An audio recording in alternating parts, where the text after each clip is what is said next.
तो ये बच्चों हम पार्ट नंबर 3 स्टार्ट कर रहे हैं ना, जिसमें बेटा हम किस चीज के रिगार्डिंग बेटा बात कर रहे हैं, एंटी कॉम्पिटिटिव एग्रीमेंट। क्लियर।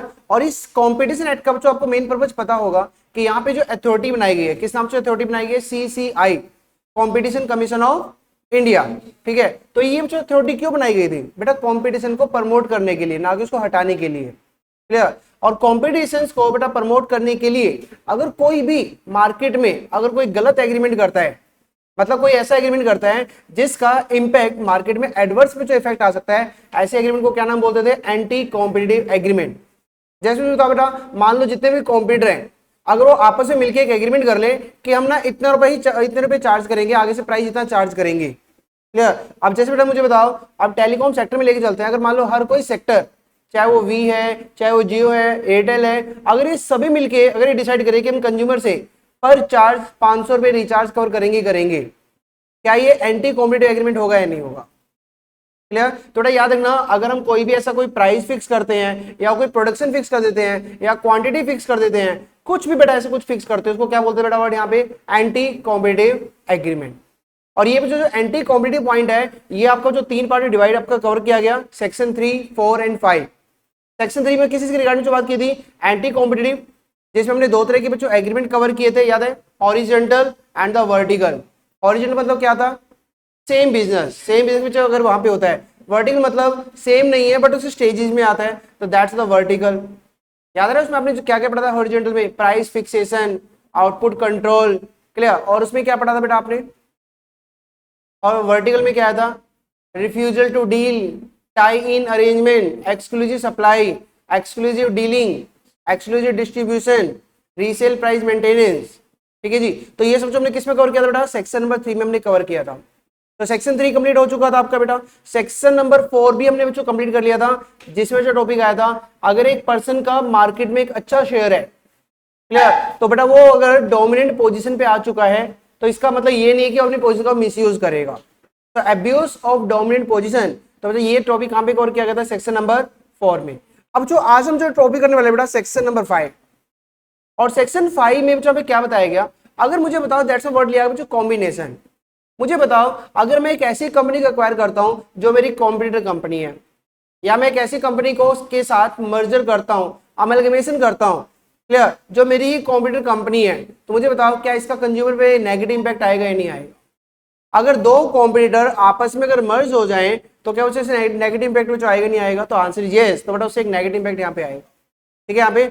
और बेटा इसमें मिनिस्ट्री ऑफ कॉर्पोरेट अफेयर्स, आपको पता है कॉम्पिटिशन एक्ट भी कौन सी मिनिस्ट्री के अंडर आता है, जो कंपनी लो आती है, that's called the ministry of corporate affair. तो बेटा उसने अभी 2023 में इस टॉपिक में बहुत बड़ा चेंज यहाँ पे किया है, और ज्यादा बड़ा चेंज नहीं कहेंगे, मतलब एक छोटा सा चेंज है, बट उसकी डेफिनेशन है उसको जो वाइडर कर दिया गया। ठीक है यहाँ पे। तो बेटा देखो कॉम्बिनेशन का मतलब क्या होता है बेटा, यहाँ पे अगर मैं बच्चा पे लेके चलता हूँ, एक कंपनी है एक्स लिमिटेड कंपनी है, एक कंपनी बेटा वाई लिमिटेड कंपनी है, और अगर ये X limited company Y limited company को या तो एक्वायर कर रही है, एक्वायर, उस कंपनी को टेक ओवर कर रही है, या बेटा उस कंपनी को वो मर्ज कर रही है, या उस कंपनी को जो अमलगमेट कर रही है,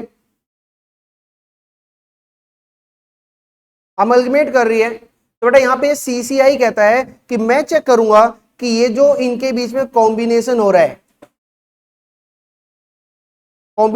है, कि क्या इसका मार्केट पर एडवर्स इफेक्ट है या नहीं है, मार्केट पे एडवर्स इफेक्ट होगा या नहीं होगा। तो इसका मतलब ऐसा नहीं है कि बेटा अगर ये मर्ज होते हैं तो डायरेक्ट हम कह देंगे कि गलत है ये, नहीं, वहां पे कौन चेक करके बताएगा, कंपटीशन कमीशन ऑफ इंडिया बेटा वहां पे चेक करके बताएगा कि क्या ये कॉम्बिनेशंस का मार्केट पे एडवर्स इफेक्ट आएगा या नहीं आएगा।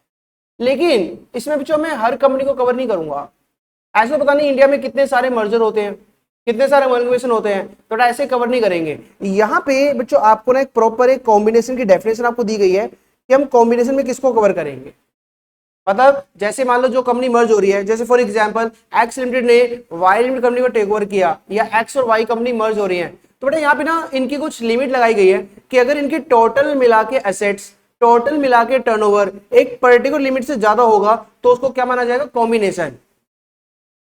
समझ यहाँ पे। और अगर वो कॉम्बिनेशन में आ गया, तो दैट्स मीन अब आपको बेटा आगे वो चीज करने से पहले CCI का, that's the competition commission of India का अप्रूवल वहां पे चाहिए, ठीक है। और अगर आप उस कॉम्बिनेशन की डेफिनेशन में नहीं आ रहे हैं तो बिंदास फिर आप कोई भी काम कर सकते हो, उसका माना जाएगा कि कंपटीशन पे कोई भी नेगेटिव इंपैक्ट नहीं है, ठीक है यहाँ पे। और बच्चों मैं आपको यही बच्चों जो आपको डेफिनेशन बता रहा हूं बेटा, इसी में ही बिग चेंज आया है जो कॉम्बिनेशन की आपको डेफिनेशन दी गई है, ठीक है यहाँ पे। और कॉम्बिनेशन में बच्चों देखो उसने क्या क्या बेटा कवर किया, इसने टोटल बेटा 4 ट्रांजेक्शन को यहाँ पे कंप्लीट आपका लिया है, मतलब कॉम्बिनेशन में उन्होंने कहा 4 ट्रांजेक्शन की जाती है उसको यहाँ पे कवर किया जाएगा।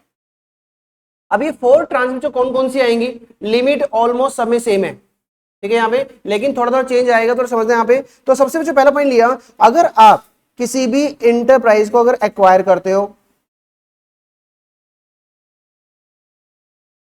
तो पहला बच्चों पॉइंट किसे देखेंगे बेटा यहाँ पे, अगर आप किसी भी एंटरप्राइज को अगर एक्वायर करते हो, एक्विजिशन ऑफ द एंटरप्राइज, जो आपका आपने सीक्रेट में सुना होगा टेक ओवर करना, है ना। तो ये जो वर्ड उसे पढ़ेंगे कि कैसे बच्चों उसको एक्वायर करते हैं, तो क्या लिमिट के बाद उसको कॉम्बिनेशन माना जाएगा, ठीक है। सेकंड में भी बेटा मैं यहाँ पे लेके चल रहा हूं कि आप अगर किसी एंटरप्राइज को एक्वायर करते हो, ये क्या दोनों मतलब सेम पॉइंट आएंगे बेटा यहाँ पे, मतलब कुछ तो डिफरेंस होगा ना दोनों में। तो देखो फर्स्ट और बच्चों सेकंड में डिफरेंस क्या है बच्चों, पॉइंट ध्यान से ना, एक बेटा एक एक्स लिमिटेड कंपनी है, ठीक है, और एक वाई लिमिटेड कंपनी है, आप इस कंपनी को एक्वायर कर रहे हो, जस्ट दैट्स इट, बस। तो सिचुएशन नंबर 1 में आप एक नया एक एक्वायर कर रहे हो और कोई प्रॉब्लम नहीं है, नॉर्मल कंपनी को एक्वायर करोगे तो फर्स्ट पॉइंट आपको लग जाएगा। तो सेकंड में क्या है बेटा, तो सेकंड जो ध्यान सुना, एक एक्सीलेंट कंपनी है और ये बेटा जो वाई लिमिटेड कंपनी को एक्सीलेंट कंपनी क्या कर रही है बेटा, एक्वायर कर रही है, ठीक है यहाँ पे। अब जब ये इसको एक्वायर करे ना, तो ये जो मान रहे इसको एक्स ने वाई को एक्वायर किया, लेकिन साथ में ना एक कंपनी और है, जेड लिमिटेड कंपनी है, ठीक है। और इन दोनों का मतलब ये दोनों कह सकते हो आपस में कॉम्पिटिटर हैं, और इन दोनों का या तो आइडेंटिकल बिजनेस है या सिमिलर बिजनेस है या सिमिलर सर्विस को प्रोवाइड करते हैं, कौन कौन, वाई लिमिटेड और, अब ये बच्चों जो एक्स लिमिटेड है ना, वो जेड लिमिटेड को ऑलरेडी एक्वायर कर चुका है। डिफरेंस समझ आ रहे दोनों टाइम में, मतलब एक एक्स लिमिटेड है और वो वाई लिमिटेड को एक्वायर कर रहे हैं, जबकि वो एक ऐसी कंपनी जो उसी वाई का कॉम्पिटिटर था उसको वो ऑलरेडी एक्वायर कर चुका है, अब साथ में दूसरे कॉम्पिटिटर को एक्वायर करने की कोशिश कर रहा है। तो इसका मतलब क्या लग रहा है, अगर आप सीसीआई के ऑफिसर हो तो आपको क्या लग रहा है, ये एक्स लिमिटेड करने का क्या कोशिश कर रहा है, सारा बिजनेस खुद लेके, हो सकता है वो मोनोपोली क्रिएट करने की कोशिश करे, ठीक है जी। तो उसको बेटा यहाँ पे पॉइंट नंबर 2 में आपका लिया गया कि उस केस में क्या हो। तो पहले पॉइंट में क्या वो एक्वायर कर रहा है, किसी और को नहीं कर रहा है, बस वो डायरेक्ट एक नई कंपनी को एक्वायर कर रहा है। लेकिन जो पॉइंट नंबर 2 आपका लग रहा है वो क्या बोला गया बेटा इसके लिए, जिस कंपनी को एक्वायर कर रहा है उसी के कंपैरिजन में जो सिमिलर बिजनेस है उस कंपनी को ऑलरेडी वो एक्वायर कर चुका है, दूसरी कंपनी का नंबर है। अब जैसे रिलायंस ने किया था ना, याद है, रिलायंस ने पहले बिग बाजार को एक्वायर किया, फिर उसका फ्लिपकार्ट को एक्वायर करने की कोशिश की थी, फिर एक बाद में और भी थे कुछ इंडिया मॉल करके एंड ऑल थिंग, उसको भी एक्वायर करने की कोशिश की गई थी। तो वो कौन से पॉइंट में आएगा बेटा, पॉइंट नंबर 2 में आएगा। और ऐसा कोई पॉइंट ना पहले कवर नहीं किया जाता था, पहले नॉर्मल बोलते थे एक्विजिशन बस, लेकिन अब इसको थोड़ा सा और एक्सप्लोर कर दिया गया और बताया गया है। डिफरेंस समझ आ रहा है जो पॉइंट नंबर 1 और 2 में, ठीक है। तीसरे में बेटा जो कवर किया जाएगा ना, that is the merger and the amalgamation, ठीक है जी यहाँ पे। और ये तो दोनों आपको पता ही होगा, मान लो एक एक्सिम कंपनी है और दूसरी वायलिन कंपनी है, इन दोनों को मर्ज करके एक कंपनी बेटा बनाया जा रहा है, ठीक है जी। तो उस केस में भी कॉम्बिनेशन है या नहीं है, तो बेटा यहाँ पे हम इसको कवर करेंगे, ठीक है यहाँ पे। तो जनरली इसमें दो, मैंने कहा ना 2-3 चीज बात करता है, एक्विजिशन, मर्जर और अमलगमेशन। लेकिन आपको पता बेटा अब साथ में एक पॉइंट और यहाँ पे ऐड कर दिया गया है, और वो जो पॉइंट आपको लिया गया ना वो सबके लिए कॉमन पॉइंट ले लिया, चाहे वो एक्विजिशन हो, चाहे वो मर्जर हो, और चाहे वो अमलगमेशन हो। अब बच्चों यहाँ पे ना वो कितना पैसा दूसरी कंपनी में इन्वेस्ट कर रहे हैं, अब बेटा वो भी चेक किया जाएगा, जिसको नाम दिया गया, this is called the transaction value, ठीक है। मतलब जब हम किसी कंपनी को एक्वायर कर रहे हैं तो आपने पैसा तो इन्वेस्ट किया होगा ना उसको एक्वायर करने के लिए, वो कितना पैसा आपने इन्वेस्ट किया बेटा, ये एक नई डेफिनेशन अब ये ऐड की गई है। पहले ऐसी कोई ट्रांस वैल्यू नहीं होती थी, पहले सब कॉम्बिनेशन में मर्जर एंड एमलगेशन और एक्वायर को एक साथ डिफाइन कर दिया जाता था बेटा। कोई डाउट बेटा में किसी को? ठीक है जी। और ये जो यहाँ पर एक्वायर किया जा रहा है, चाहे वो मर्जर है चाहे वो एक्विजिशन है, जो भी टाइप एक्वायर किया जा रहा है, ये डिपेंड करेगा ये इंटरप्राइज लेवल है या फिर ये ग्रुप लेवल है।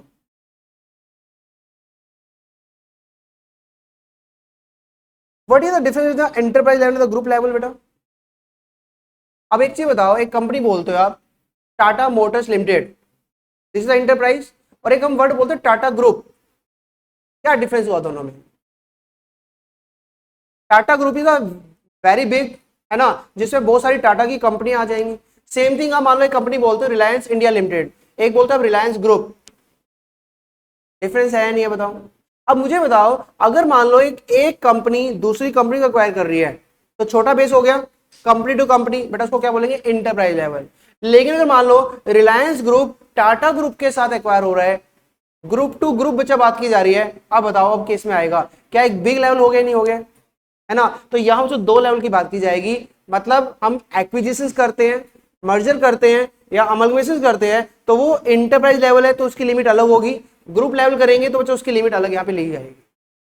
ठीक है यहाँ पे, और यहाँ पे बच्चों अगर ये कॉम्बिनेशन डेफिनेशन कंप्लीट होगी ना, तो समझ जाना फिर इसके बाद आपको ये समझ में आ जाएगा कि सीसीआई के अप्रूवल में जाना चाहिए या नहीं जाना चाहिए। थोड़ा सा बेस समझ में आया बच्चों, हम किस चीज के रिगार्डिंग में बात कर रहे हैं? ठीक है, तो बेटा यहाँ पे किस चीज का बताओ कॉम्बिनेशन मतलब क्या लिया गया? अगर दो कंपनी इस तरीके से मर्ज हो रही है जिसका इंपैक्ट हो सकता है कंज्यूमर पे आए, क्लियर, तो यहाँ पे उसको सीसीआई चेक करेगा क्या मार्केट में उसका एडवर्स इफेक्ट है या नहीं है। ठीक है, और इसमें जो हम कॉम्बिनेशन की जो डेफिनेशन हम पढ़ेंगे, तो जो डेफिनेशन को इन्होंने टोटल 4 पार्ट्स में कर लिया है। एक कंपनी को एक्वायर करना, नंबर 2 एक ऐसी कंपनी को एक्वायर करना जिसकी ऑलरेडी जो कॉम्पिटिटर है आप उसको ऑलरेडी एक्वायर कर चुके हो। ठीक है, तीसरा point merger and amalgamation, and fourth point जो क्या फॉलो करने वाले हैं? Transaction value. ठीक है यहाँ पे, तो आप बेटा स्टार्ट करते हैं यहाँ पे इसको कि आपको जो डेफिनेशन दी गई इसमें क्या दिया गया है। हाँ जी, तो बच्चों लैंग्वेज पढ़ो, सबसे पहले जो वर्ड क्या लिया गया, अगर आप एक्वायर करते हो, ये क्या हो गया?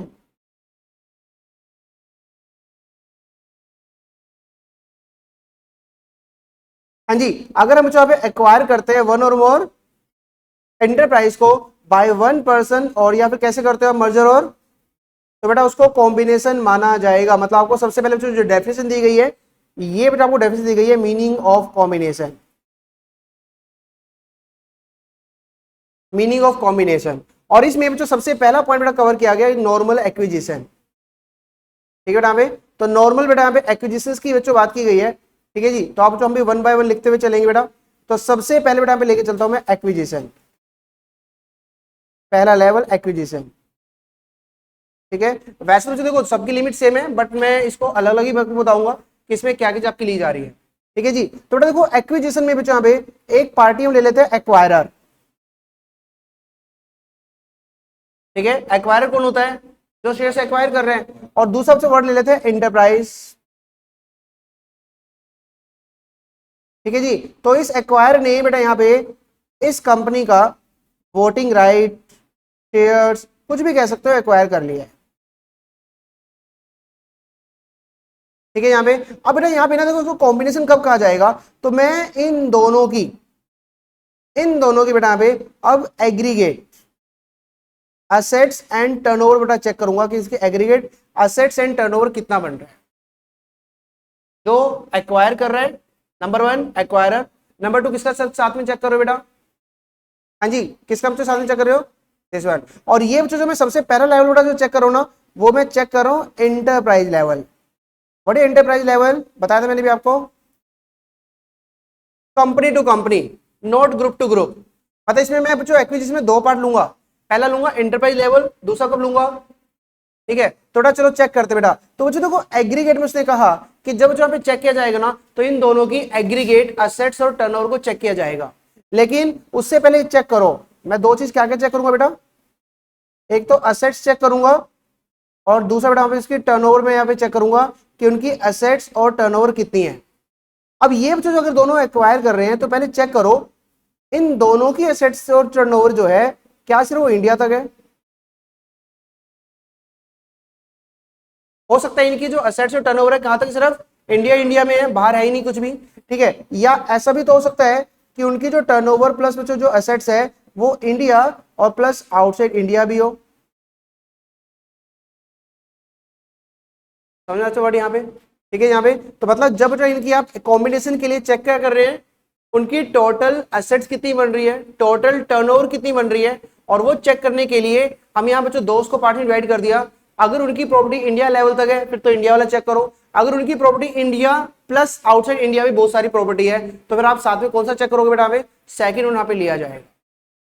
ठीक है जी, तो चलो बेटा चेक करते हैं। सबसे पहले अगर इंडिया लेवल पे है और इन दोनों की बेटा अगर टोटल एसेट्स मिला के कितना बोलता है वो चेक करेंगे, और टर्नओवर कितना बोलता है बेटा ये हम यहाँ पे चेक करेंगे।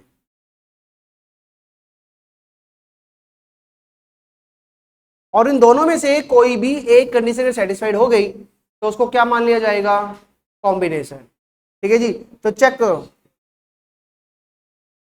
अमेलगमेशन, सेम वर्ड मर्जर, दोनों कंपनियां जब आपस में मर्ज होती हैं तो उसको क्या बोलते हैं वर्ड, अमेलगमेशन। ठीक है जी, तो चेक करो बेटा, अब लैंग्वेज ध्यान से पढ़ना, तो क्या क्या लिया गया, पार्टीज टू द एक्विजिशन, मतलब जिसको क्या नाम बोला गया, और दूसरा वो इंटरप्राइज जो कंट्रोल, जिसका कंट्रोल शेयर्स एसेट्स लिया गया, एक्वायर किया गया। अगर उन दोनों का ज्वाइंटली क्या बता बेटा, सबसे पहले ज्वाइंटली, आप सबसे पहले कौन सा पॉइंट ले रहे हैं, सिर्फ कहाँ का, बाद में किसका लिया जाएगा, मतलब दो बार डिवाइड कर दिया ना इंटरप्राइज का। इंडिया में कितनी एसेट्स है बेटा इनकी, अगर कितनी बनती है 1000 करोड़ या 1000 करोड़ से ज्यादा, क्या मतलब स्टैंड का, more than 1000 crore, that's called 1000 crore से ज्यादा। और टर्नओवर कितनी बनती है, तो दैट्स मीन बेटा यहाँ पे अगर इंडिया में उनकी एसेट्स जो बनती है वो 1000 करोड़ से ज्यादा है, या फिर टर्नओवर जो एक्सीड कर रही है अगर वो 3000 करोड़ से ज्यादा है, तो हम मान के चलेंगे कि भाई उसको क्या बच्चों माना जाएगा, दैट्स कॉल्ड द कॉम्बिनेशन। तो एक कंपनी अगर किसी दूसरी कंपनी को एक्वायर कर रही है और एक्वायर करने में दोनों की एसेट्स मिला के कितनी बन रही है बेटा, 1000 करोड़ से ज्यादा बन रही है, ठीक है, तो उसको क्या माना जाएगा, कॉम्बिनेशन। और अगर उसको कॉम्बिनेशन मान लिया गया तो क्या वहां पे सीसीआई का अप्रूवल चाहिए नहीं चाहिए, चाहिए। सेम थिंग अगर या फिर या तो एसेट्स 1000 करोड़ से ज्यादा हो या टर्नओवर ज्यादा हो 3000 करोड़ से ज्यादा, तो बेटा उसको क्या मान लिया जाएगा, कॉम्बिनेशन यहाँ पे मान लिया जाएगा। एक एक वर्ड समझ आ रहा है बच्चों यहाँ पे आपको। सेकंड बेटा अगर चेक करते हैं आउटसाइड इंडिया, बच्चों आउटसाइड इंडिया में याद रखना जब भी यहाँ पे आउटसाइड इंडिया में होगा ना तो उसको जो मेजर किया जाता है हमेशा डॉलर की फॉर्म में किया जाता है। और जब मैं डॉलर में देखूंगा ना तो इसमें एग्रीगेट चेक करूंगा, एग्रीगेट मतलब इंडिया की प्रॉपर्टी प्लस आउटसाइड इंडिया की प्रॉपर्टी दोनों मिला के। ठीक है, आप इंडिया की जो प्रॉपर्टी रुपीस फॉर्म में है तो उसको किस में कन्वर्ट कर दोगे, डॉलर की बेटा फॉर्म में कन्वर्ट करके देन यहाँ पे चेक किया जाएगा कि कितनी एसेट्स। तो चेक करते बेटा इस केस में कितनी एसेट्स बताइए, चेक करो एसेट्स कितनी बेटा, value more than million US dollar. ठीक है, यहाँ पे अगर बेटा उनकी जो एसेट्स बनती है अगर वो 500 मिलियन और वो भी डॉलर की फॉर्म में, तो एक अच्छा खासा बिग अमाउंट हो गया नहीं हो गया बेटा हमें। ठीक है, और देखो इसमें से बच्चों क्या बोला गया, इंक्लूडिंग इस 500 मिलियन में से कम 500 करोड़ रुपए की प्रॉपर्टी इंडिया से होनी चाहिए। क्या होनी चाहिए बेटा पे, एटलीस्ट 500 करोड़ की प्रॉपर्टी किससे होनी चाहिए, इंडिया से होनी चाहिए। और आपको पता बच्चा हमें अभी ना मिनिस्ट्री ऑफ कॉर्पोरेट अफेयर्स एक चेंजेस की तरफ और देख रही है, और वो चेंजेस क्या करना चाहती है, वो ये वाला जो पोर्शन लिखा गया ना इसको हटाना चाहती है। जो ये एटलीस्ट 500 करोड़ लिखा ना तो ये हटाना चाहती है। अगर ये नोटिफाइड हो गया आपके एग्जाम तक तो मैं आपको बता दूंगा, सिर्फ यही एक छोटा चेंज आएगा आया तो, बाकी और कोई चेंज नहीं आएगा। ठीक है, यहाँ पे तो अभी चेंज नहीं आया है, कोई डेट नोटिफाइड नहीं की गई है, इसलिए अभी तो आपको लिखना है ये बेटा। ठीक है जी, तो कितना बेटा बताया गया बताओ, 500 मिलियन डॉलर से ज्यादा अगर उसकी एसेट्स बनती है, या टर्नओवर कितनी बनती है, चेक करो बेटा टर्नओवर, हाँ जी 1500, समझ में आया वर्ड यहाँ पे 1500 मिलियन डॉलर। और यहाँ पे दिख रहा है वर्ड ये एसेट्स के साथ में इंक्लूडिंग द एटलीस्ट कितना इन इंडिया, और टर्नओवर 1500 में इंक्लूडिंग इंडिया की कितनी टर्नओवर 1500 करोड़। ठीक है यहाँ पे, तो दैट्स मीन बेटा यहाँ पे जो लिया गया वर्ड टर्नओवर, अगर यहाँ पे ये और ज्यादा होती है तो यहाँ पे टर्नओवर की होनी चाहिए 1500 मिलियन डॉलर, ऐसे बोल सकते हो। और जितना बेटा ऊपर अमाउंट लिया जाएगा ना उतना नीचे लिया जाएगा। बसो रुपीज की फॉर्म में आएगा, at least rupees 1500 crore in India. तो ये है बच्चों लिमिट आपकी कौन से लेवल पे, एंटरप्राइज लेवल पे।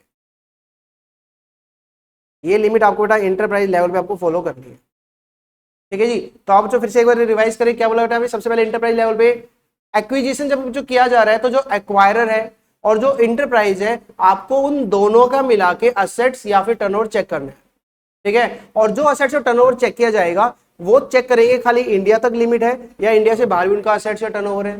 अगर इंडिया तक है तो कितना चेक करोगे बेटा, असेट्स कितना 1000 करोड़ और टर्नओवर कितना 3000 करोड़। और अगर ये इंडिया से बाहर है तो असेट्स कितना 500 मिलियन डॉलर से अगर ज्यादा है, ठीक है, और या फिर टर्नओवर कितना बेटा 1500 मिलियन डॉलर से ज्यादा है, तो हम ये मान के चलेंगे कि वो कॉम्बिनेशन माना जाए। क्लियर बच्चों पॉइंट यहाँ पर, ठीक है जी। तो this is the first point जो हमको यहाँ पे जो कवर किया है, ठीक है जी, डन बेटा। चलो जी आ जाओ, यही चीज अब किसके लिए आ जाएगी, सेकंड वन ग्रुप लेवल।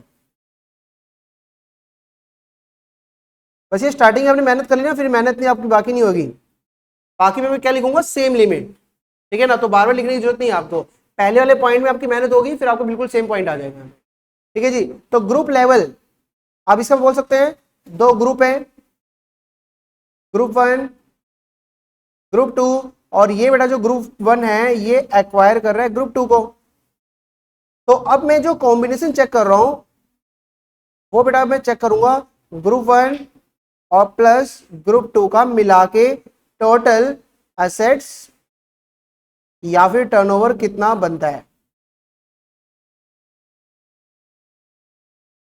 समझा बच्चों, वर्ड दोनों में एंटरप्राइज लेवल पे आप एक सिर्फ एक सिंगल कंपनी का चेक कर रहे थे, यहाँ पे जो हम चेक कर रहे हैं वो किसका चेक कर रहे हैं, दोनों का मिला के चेक करें ग्रुप का।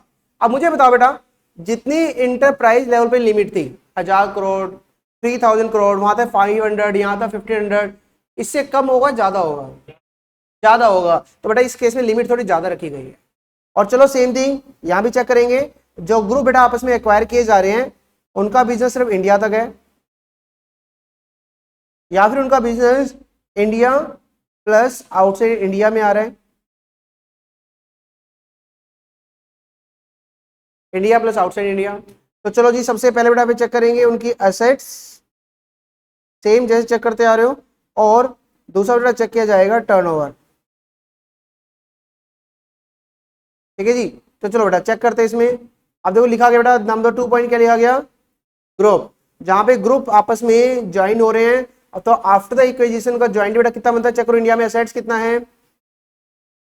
4000, मतलब बोल सकते हैं जितना एंटरप्राइज लेवल पे था उसका 4 गुना कर दिया गया, ठीक है। तो क्या मैं एक काम करता हूं आपके बेनिफिट के लिए कर देता हूं, यहाँ पे क्या उसका ऐसे लिख दूं multiply 4 of enterprise level. Turnover कितना था वहां पे 3000, तो यहाँ कितना होना चाहिए आपके हिसाब से, चेक करो 12 ही है क्या,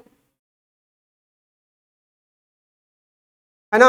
वहां पे कितना था 500 मिलियन था, आपके हिसाब से कितना होना चाहिए यहाँ पे 2000, जो तो देखो बिलियन में आ गया भी है, सेम वही वर्ड पड़ेगा, ठीक है। आप इसको 2 बिलियन बोल दो या 2000 मिलियन बोल दो, बात एक ही है, ठीक है। यहाँ पे सेम थिंग 1500 मिलियन का 4 टाइम्स कितना हो गया 6000 मिलियन, तो 6000 मिलियन मतलब कितना हो गया बेटा, वो बात तो एक ही हो गई ना यहाँ पे। तो किसी भी तरीके से आप बोल सकते हो उसको, आप तो अल्टीमेटली बोल सकते हो उसी का 4 टाइम्स कर दिया गया। चलो फटाफट याद हो जाएगा आपको, असेट्स बता दो कितनी हो गई है, कितनी होगी 4000 करोड़, क्लियर। टर्नओवर कितनी हो जाएगी 12000 करोड़, ठीक है जी। इंडिया लेवल में बताओ बेटा यहाँ पे कितना होगा असेट्स, अगर इंडिया प्लस आउटसाइड इंडिया तो ग्रेटर देन 2 बिलियन डॉलर, ठीक है यहाँ पे। और इसमें जो कितना हो जाएगा ग्रेटर देन 6 बिलियन डॉलर। और आपको याद है एक पॉइंट और था इसमें, इंडिया प्लस आउटसाइड में, इंडिया में कम से कम कितनी होनी चाहिए, याद आ रहे हैं, तो कितना था, एक में 500 था और एक में कितना था 1500 था, बेटा याद रखना उसमें कोई चेंज नहीं आएगा कभी भी, वो हमेशा क्या रहेंगे वो सेम रहेंगे, बट यहाँ पे वो पॉइंट लिखा नहीं गया, आएगा वो पॉइंट, यहाँ पे आएगा ये पॉइंट। कितना होना चाहिए बेटा?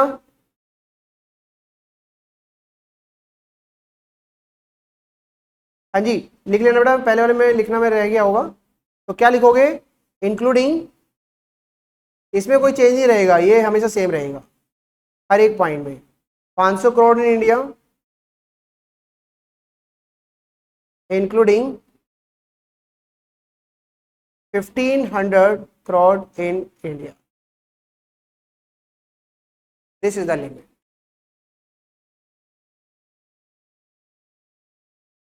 याद होगी लिमिट बेटा साथ साथ में, ठीक है? तो एग्जाम में जब लिखोगे ना वहां पे एक्विजिशन की रिगार्डिंग आप लिखोगे तो दो लेवल अलग बनाना, पहला लेवल बनेगा एंटरप्राइज लेवल, दूसरा बनेगा ग्रुप लेवल, ठीक है?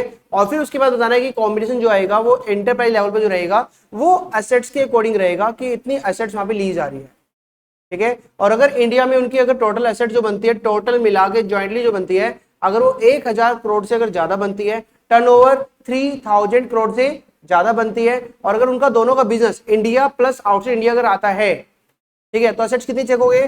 ग्रेटर देन 500 मिलियन और ग्रेटर देन 1500 मिलियन, ठीक है? और फिर अगर ग्रुप लेवल पे होगा तो इन सब चीजों का आप 4 टाइम्स कर देना, ठीक है? अगर एग्जाम में 2 बिलियन और 6 बिलियन याद ना रहे ना, तो वहां पे उसको पूरा 1500 का ही जितना था ना, 500 था, तो उसका 4 टाइम्स कर देना, 2000 मिलियन लिख देना, ठीक है? उसका 6000 मिलियन लिख देना, वो सेम रहेगा आपका, लिख दोगे ना? ठीक है जी। तो ये था बेटा फर्स्ट पॉइंट आपका, चेक कर रहे पूरा पॉइंट बच्चों कवर हो गया क्या आपका? तो यहां पे बच्चों आपका फर्स्ट पॉइंट जो था ना एक्विजिशन का, वो कंप्लीट हो गया कि किसको कॉम्बिनेशन कहा जाएगा। सिंपल है। चलो जी आ जाओ, तो सेकंड बेटा पॉइंट करते हैं पॉइंट नंबर बी। और पॉइंट नंबर बी में भी बेटा आपको याद होगा इसमें भी एक्विजिशन की बातें की जाती थी, लेकिन दोनों के एक्विजिशन में क्या डिफरेंस था बता सकते हो? फर्स्ट के एक्विजिशन में और सेकंड के एक्विजिशन में क्या डिफरेंस था? वो नॉर्मल एक्विजिशन था, लेकिन सेकंड वाला कौन सा था? आपने पहले एक को ऑलरेडी एक्वायर कर लिया, अब दूसरे को एक्वायर कर रहे हो सेम बिजनेस वाले को। चेक करो इसका लैंग्वेज क्या लिखो बेटा, acquisition by person over A when such person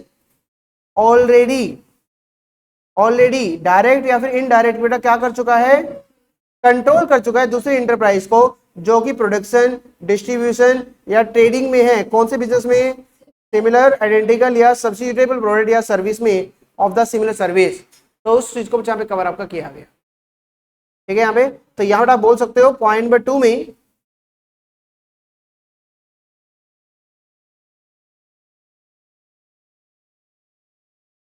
तो बच्चों पॉइंट नंबर 2 स्टार्ट करते हैं बेटा। पॉइंट नंबर 2 में क्या लिखा गया? और पॉइंट नंबर 2 में बच्चों यहाँ पे जो वर्ड आपका लिया गया ना कि जो हम एक्विजिशन कर रहे हैं,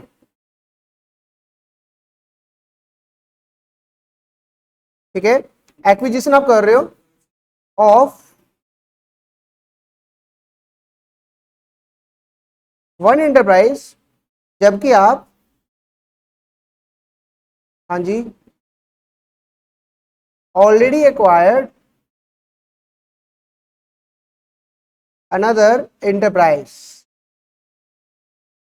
आप एक एंटरप्राइज एक्वायर कर चुके हो, साथ में अब क्या कर रहे हो? दूसरी एंटरप्राइज को आप एक्वायर कर रहे हो। और ये बच्चों जो एक्वायर आप कर रहे हो और जो ऑलरेडी आप कर चुके हो, इन दोनों का सिमिलर, आइडेंटिकल या फिर सब्स्टिट्यूट गुड्स है या फिर सर्विसेज है, इन दोनों का बेटा वहां पे सब्स्टिट्यूटेबल गुड्स वहां पे आता है, इज द पॉइंट, ठीक है जी? यहाँ पे बेटा क्लियर? तो यहां भी बच्चों वैसे ही चेक किया जाएगा, सेम थिंग, इन दोनों की ज्वाइंटली क्या क्या चेक किया जाएगा बेटा? असेट्स और टर्नओवर चेक किया जाएगा, असेट्स और टर्नओवर चेक किया जाएगा, सिंपल, ठीक है जी? और यहां पर जब उनकी ज्वाइंटली चेक किया जाएगा तो सेम थिंग, अब मैं इसको शॉर्ट समरी की फॉर्म में लिखवा रहा हूं क्योंकि आप ऑलरेडी कर चुके हो। सेम पॉइंट आना बेटा यहाँ पे, that is the enterprise level. Second क्या लेवल था? ग्रुप लेवल, ठीक है। एंटरप्राइज लेवल पे 2 पॉइंट थे आपके, ओनली इन इंडिया, ठीक है, या फिर इंडिया प्लस आउटसाइड इंडिया। हाँ जी,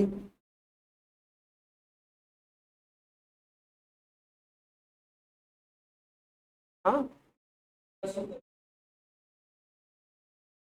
हाँ,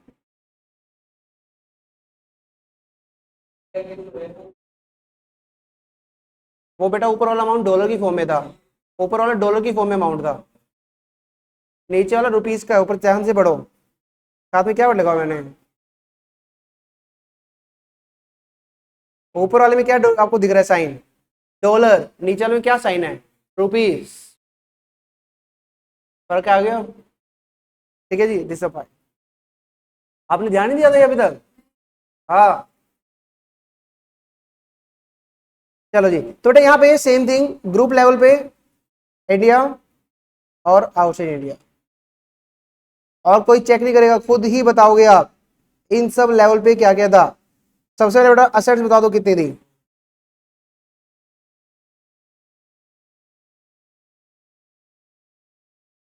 ठीक है जी, आउटसाइड इंडिया वाले पे या पर असेट्स भी लिख रहे हो 3,000, चलो टर्नओवर लिख देता हूँ, कोई बात नहीं, आपने वैसे याद किया है।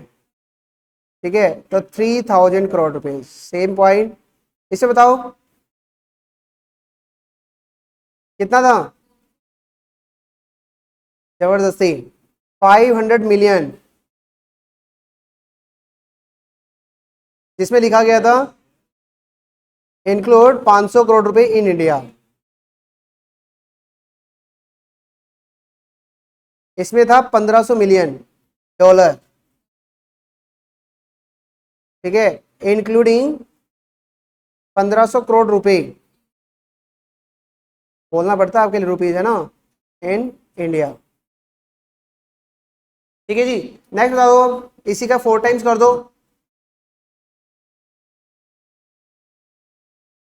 4,000 करोड़ रुपीज, इसमें कितना हो जाएगा,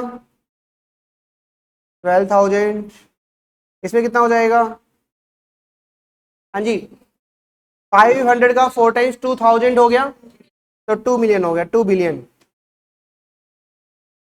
ठीक है, और सेम पॉइंट आ जाएगा, इंक्लूड 500 करोड़ इन इंडिया, इसमें कितना हो जाएगा बताओ, 6 billion dollar, include 1,500 crore rupees in India.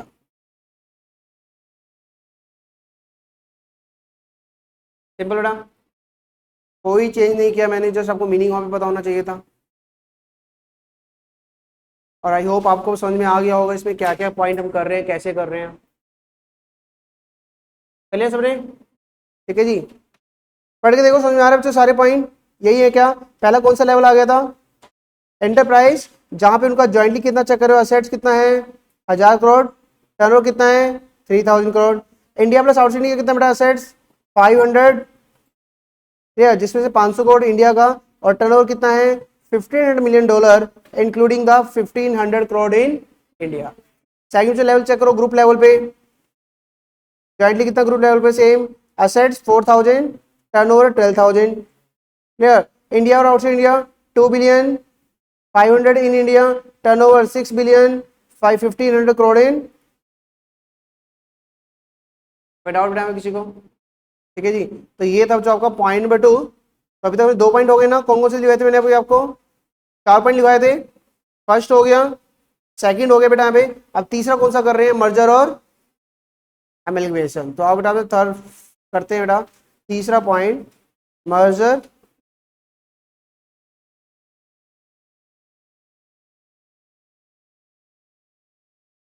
Limit, याद हो गई ना, करनी है बच्चों लिमिट, आपको ये सारी याद करनी है।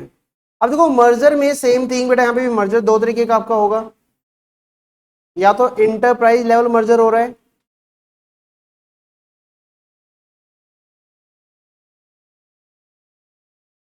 या फिर ग्रुप लेवल मर्जर हो रहा है।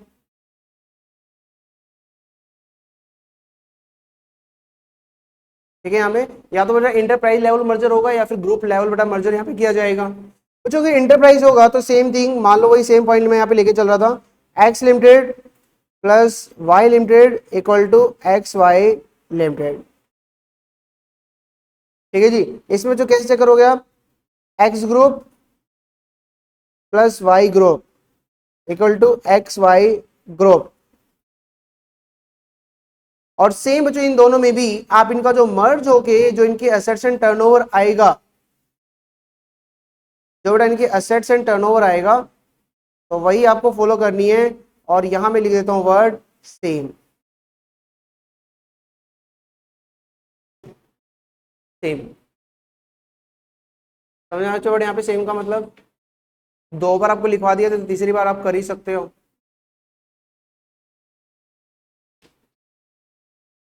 बिल्कुल सेम आएगा, दोनों का मिला के कितना एसेट्स बनता है, कितना टर्नओवर बनता है इंडिया में, आउटसाइड इंडिया, ग्रुप लेवल, फिर इंडिया, आउटसाइड इंडिया। ठीक है। यहाँ पे कोई डाउट बेटा किसी को यहाँ तक?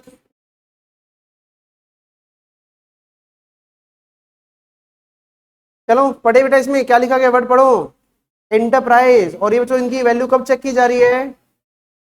After merger as the case में भी, जो भी इंटरप्राइज एमलगमेशन होता है। और इंडिया में अगर उनकी टोटल से कितनी बनती है आफ्टर मर्जर? 1000, टर्नओवर 3000। इंडिया और आउटसाइड कितना बनती है बेटा? $500 million, including 500 crore in India, turnover more than $15 million, including 15 crore in India. Next one, group बेटा क्या बनेगा आफ्टर मर्जर? इंडिया में 4000, 12000 और कितना था 2 बिलियन और 6 billion, 500 crore in India, 15 crore in India. Easy है। 3 पॉइंट हो गए हमारे। अब आज बेटा पे 4 पॉइंट जहां पे आता है, दैट इज ट्रांजेक्शन। और मैंने कहा बच्चों पे पहले के 3 पॉइंट तो जो पहले भी कवर होते थे, मतलब 2023 की अमेंडमेंट से पहले जो कवर किया जाते थे, अब यहां पर हम किसी को कवर करने वाले हैं, ट्रांजेक्शनल वैल्यू। और ये जो ट्रांजेक्शन वैल्यू क्या है पता है? अगर हम किसी कंपनी को एक्वायर करेंगे तो कुछ तो पैसे लग रहे हैं ना आपके, वो कितने लग रहे हैं? या फिर बेटा क्या लेके चलेंगे, हाँ जी, कोई भी कंपनी मर्ज कर रही हो तो भी पैसे लगेंगे। तो उस केस में जो जो हमें ट्रांजेक्शन लग रही है, चाहे वो एक्विजिशंस के लिए हो, चाहे वो मर्जर के लिए हो, चाहे वो अमलगमेशन के लिए हो। और बेटा एक पॉइंट और इसमें याद रखना कि चाहे आप ऊपर वाली कंडीशन फॉलो नहीं कर रहे हो, लेकिन अगर आपकी ट्रांजैक्शन वैल्यू, अगर आपने जो पैसा इन्वेस्ट किया है, ये सबके लिए कॉमन रख दिया गया 2000 करोड़ रुपीस, अगर उससे ज्यादा आपने इन्वेस्ट किया हुआ एक्वायर करने में, मर्ज करने में या अमलगमेशन करने में, तो बेटा यहां पे याद रखना, तो ये फिर ये भी क्या माना जाएगा? कॉम्बिनेशन। ठीक है। यहाँ पे अगर आपने किसी कंपनी को एक्वायर करने में या फिर मर्ज करने में और कुछ भी करने में, बेटा वहां पे कितना बच्चों पैसा लिया जाएगा? 2000। और ये बच्चों जो पॉइंट है ना, ये दोनों के लिए कॉमन है, चाहे वो इंटरप्राइज हो चाहे वो ग्रुप लेवल हो।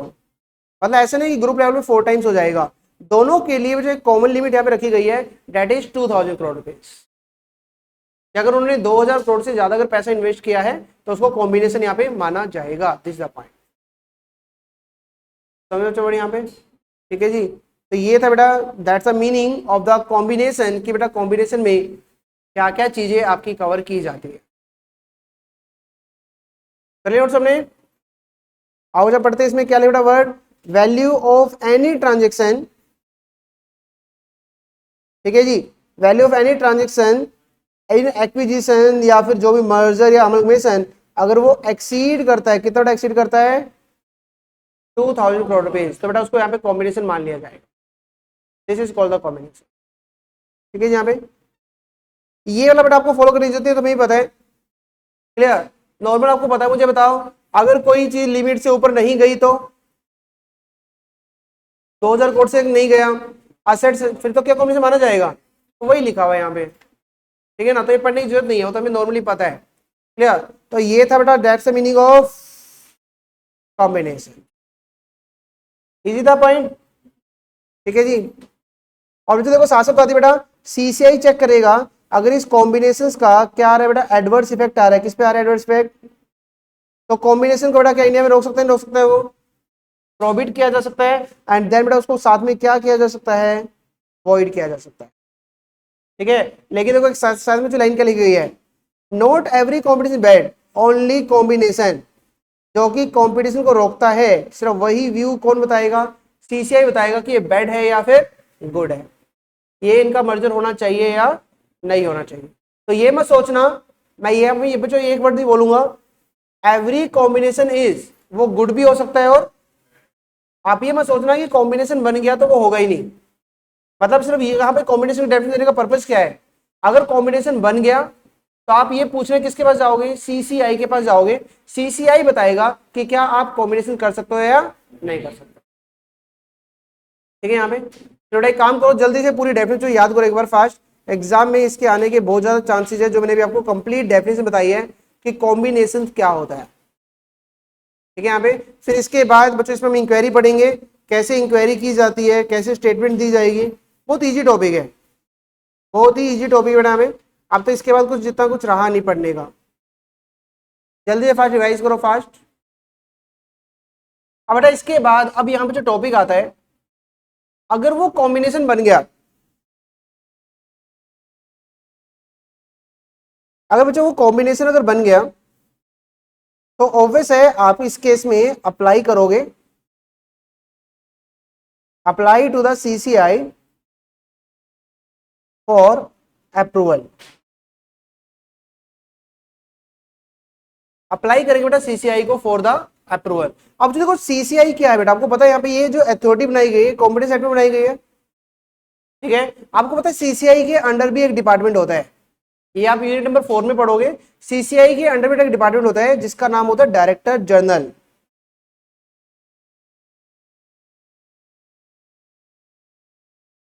डायरेक्टर जनरल मतलब बच्चों देखो अल्टीमेटली क्या होता है, आपने यहाँ पे अप्लाई किया सीसीआई को, सीसीआई इस रिपोर्ट को बेटा किसको फॉरवर्ड कर देता है आगे,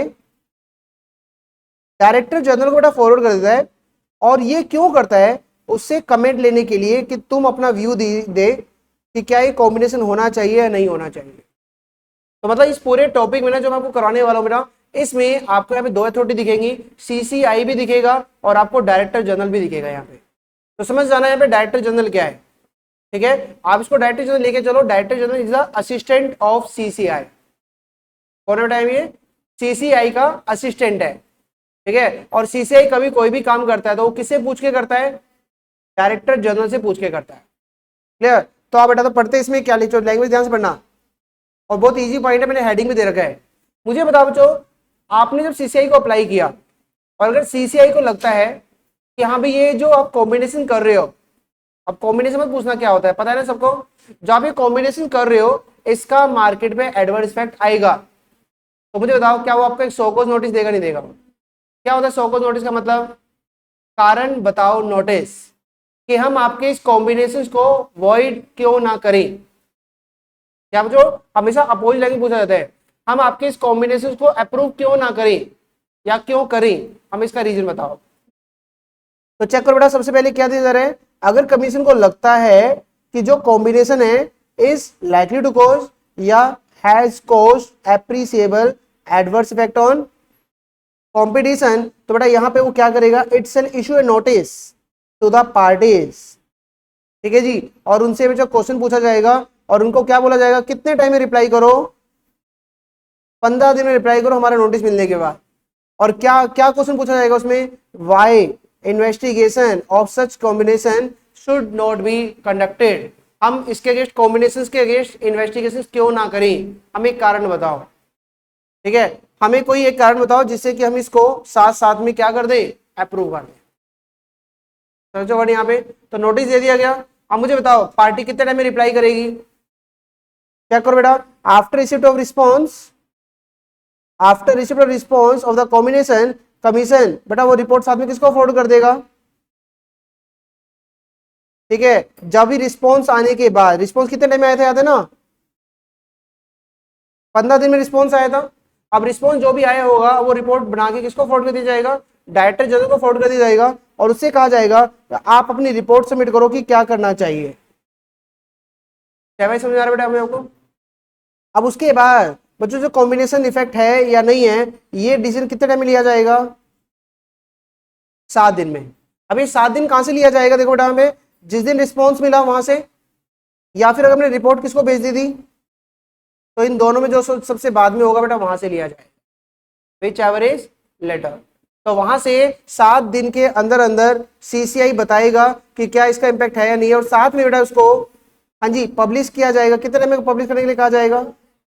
डायरेक्शन देने का 7 दिन में उसको पब्लिश करने के लिए कहा जाएगा कि आप इस कॉम्बिनेशन की नॉलेज पब्लिक को दें, पब्लिक को बताएं। समझ आ रही लैंग्वेज बेटा मेरे को? तो एक बार यहां तक स्टेप करते बेटा क्या क्या बताया गया। नंबर 1, अगर यहाँ पे सीसीआई को लगता है कि कोई कॉम्बिनेशन है एडवर्स इफेक्ट कर रहा है, तो वो वहां पे 15 डेज में नहीं, वो उसको सो कॉज नोटिस देगा और कहेगा कि आप इस नोटिस का रिप्लाई करें कि हम इन्वेस्टिगेशन क्यों स्टार्ट करें। और इस इन्वेस्टिगेशन का रिप्लाई आपको कितने टाइम में करना है? 15 दिन में नोटिस का रिप्लाई आपको करना है। ठीक है, देन विच उसकी साथ साथ रिपोर्ट किसको फॉरवर्ड कर दी जाएगी?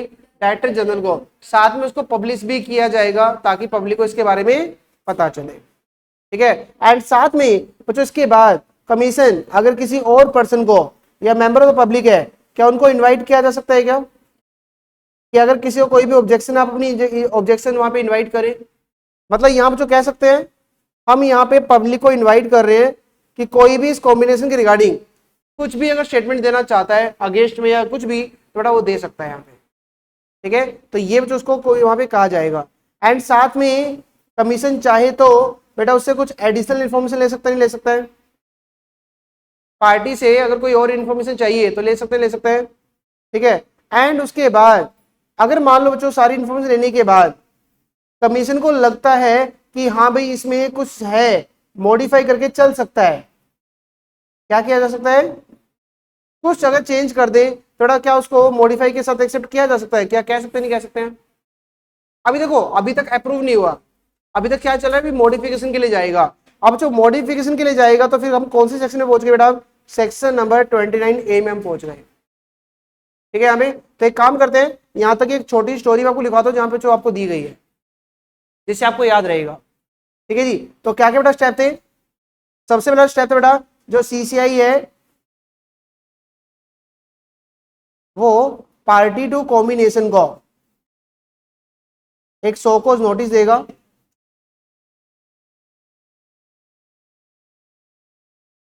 और इस सो कॉज नोटिस में लिखा जाएगा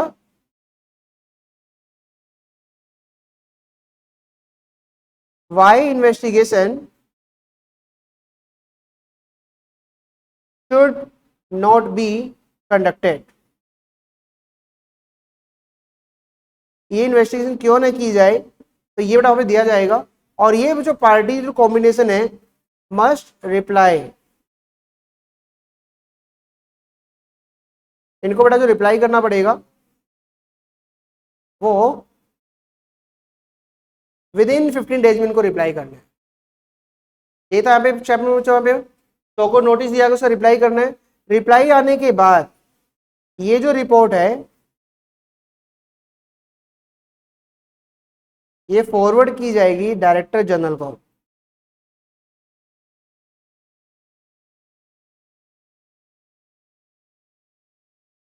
डायरेक्टर जनरल को आप रिपोर्ट फॉरवर्ड करनी है। एंड साथ में जो कॉम्बिनेशंस की जो कॉपी है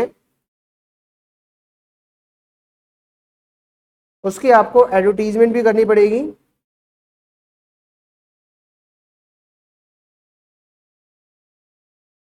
in the newspaper.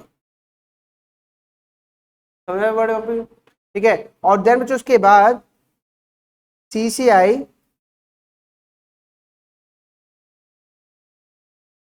shall invite to the public for any objection regarding combination। CCI बेटा पब्लिक को इनवाइट करेगा कि किसी को कोई भी ऑब्जेक्शन है तो दे सकता है। ठीक है, एंड बच्चों इसके बाद कहा गया CCI may approve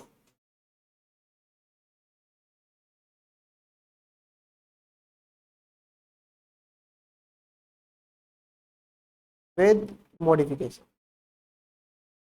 this is your story बेटा। मैंने इसको हिंट की फॉर्म में लिखवा दिया आपको कि इसमें अभी तक हमने जो पढ़ा उसमें क्या क्या चीजें आपको बेटा पे आपको बताई गई है। बच्चों कोई डाउट किसी को बेटा? ठीक है। और देन बच्चों अब यहां से जो मॉडिफिकेशन का जो पॉइंट स्टार्ट होगा ना, तो यहां से बेटा नेक्स्ट स्टोरी स्टार्ट होती है सेक्शन नंबर 29A। ठीक है। यहाँ पे अभी तक जनरल पॉइंट था, उसके बाद मॉडिफिकेशन आएगा, और देन बच्चों उसके बाद फिर आएगा ऑर्डर कि सीसीआई का ऑर्डर क्या क्या आ सकता है। ठीक है जी। तो बस यही पॉइंट इसके अंदर आएंगे। तो आओ बच्चों तो मॉडिफिकेशन के पॉइंट पढ़ते हैं कि क्या वाकई मॉडिफिकेशन अगर सीसीआई को लगता है कि मॉडिफिकेशन के साथ हो सकता है तो वो कैसे किया जाएगा, उस इसके रिगार्डिंग आपको बताया जाएगा।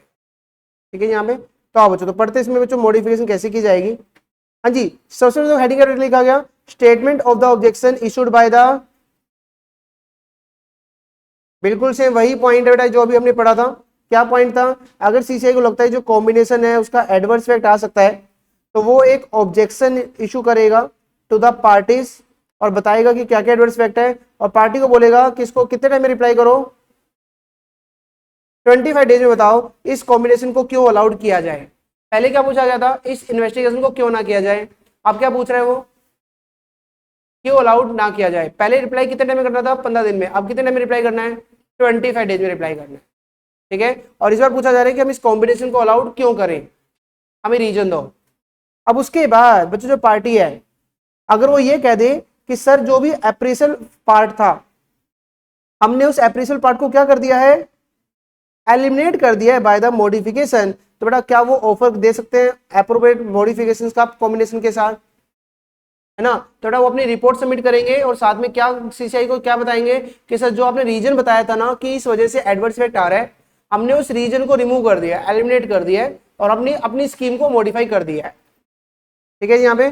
और उसके बाद अगर सीसीआई बच्चा फिर भी मॉडिफिकेशन एक्सेप्ट नहीं करता, ठीक है यहाँ पे, तो बेटा वो पार्टी को कम्युनिकेट करेगा, फिर उससे फिर से पूछ रहा है, क्या पूछ रहा है पता है, इसमें पूछने का ज्यादा काम रहेगा, why the modification is not sufficient to eliminate the, हमें कारण बताओ ये मॉडिफिकेशन सफिशिएंट अगर क्यों ना मानी जाए। ठीक है यहाँ पे सफिशिएंट क्यों ना मानी जाए, समझ अच्छा बट यहाँ पे। और उसके बाद फिर अगेन कितने टाइम में रिप्लाई करेगा वो, ठीक है 12 दिन में फिर से बच्चों मॉडिफाई करके दे रहा है जो भी एलिमिनेट हो रहा था वहां पे। क्लियर पॉइंट यहाँ बेटा?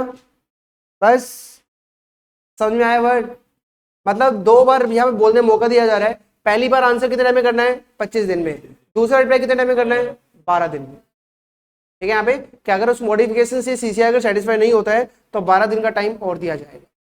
लिखवाने की जरूरत तो नहीं है, समझ में आ रहा है कि एक बार बेटा आपको यहाँ पे।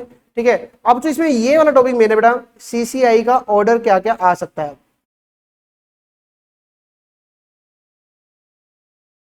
सीसीआई का ऑर्डर क्या क्या आ सकता है। अब आप खुद सोचो, सीसीआई का अगर ओपिनियन है कि कॉम्बिनेशंस का एडवर्स इफेक्ट नहीं आ रहा है, वो क्या करेगा? अप्रूव कर देगा। नंबर 2, अगर सीसीआई को लगता है कि सीसीआई को लगता है कि भाई ये अप्रूव हो सकता है अगर थोड़ी सी मॉडिफिकेशन कर दी जाए, तो मॉडिफिकेशन हो गई तो वैलिड हो जाएगा, अगर पार्टी मॉडिफिकेशन रेडी नहीं है तो वॉइड हो जाएगा। और अगर सीसीआई को लगता है कि इसका एडवर्स इफेक्ट आएगा ही आएगा, तो बस यही पॉइंट बेटा यहाँ पे लिखे गए। आपके सामने जो सिचुएशन लिखी गई, जो जो हो सकता है वही आपके सामने बताया गया कि क्या क्या हो सकता है। चेक करो बेटा क्या क्या हो सकता है। अगर सीसीआई का ओपिनियन है कि कॉम्बिनेशन डज नॉट या फिर is not likely to appreciable effect नहीं है, बेटा वो क्या कर देगा, उसको अप्रूव कर देगा। तो मतलब फर्स्ट पॉइंट हो गया,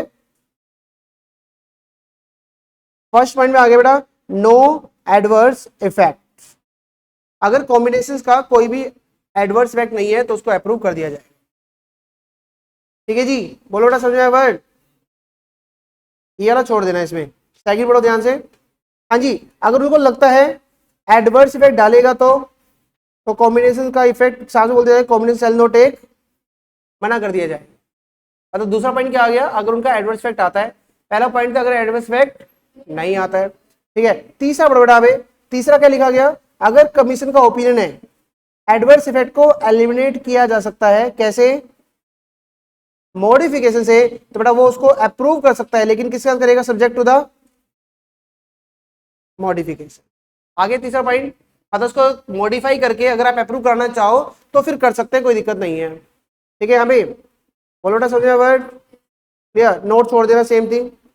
आगे पढ़ बेटा हमें, अगर उनका कमीशन का ओपिनियन है कि एडवर्स कॉम्बिनेशन इफेक्ट में नहीं आएगा, या पार्टी जो है बेटा वो मॉडिफिकेशन पूरी नहीं करती, या फिर कमीशन का ओपिनियन है कि कॉम्बिनेशन से भी जो भी है बेटा इवन मॉडिफिकेशन के बावजूद उसका क्या आने वाला है, एप्रीसिएबल बेटा एडवर्स इफेक्ट आने वाला है, देन अब जो देन के बाद ना एक काम करोगे, विदाउट से लेके यहां तक इसको ब्रैकेट में ले लो, अभी इसको छोड़ दो, पहले बाकी पढ़ो। देन हाँ जी, 3 पॉइंट कौन कौन से लिए गए हैं, या तो सीसीआई को लगता है कि कॉम्बिनेशन एडवर्स इफेक्ट देगा, या सीसीआई को लगता है कि कंपनी पार्टी जो है वो मॉडिफिकेशन पूरी नहीं कर रही है, या तीसरा उसको लगता है इवन मॉडिफाई करने के बावजूद उसका एडवर्स इफेक्ट आएगा ही आएगा। तो तीनों केस में वो अप्रूव करेगा, रिजेक्ट करेगा। तो चेक करो बेटा, सीसीआई में ऑर्डर कि combination shall not take given effect, और डिक्लेयर उसको क्या कर दिया जाएगा बेटा, वॉइड कर दिया जाएगा। और क्या कह के किया जाएगा, एप्रिसिएबल एडवर्स। ठीक है, अब इसके अलावा बच्चों देखो बीच में, अभी ये जो बीच की लाइन थी ये पढ़ो एक बार,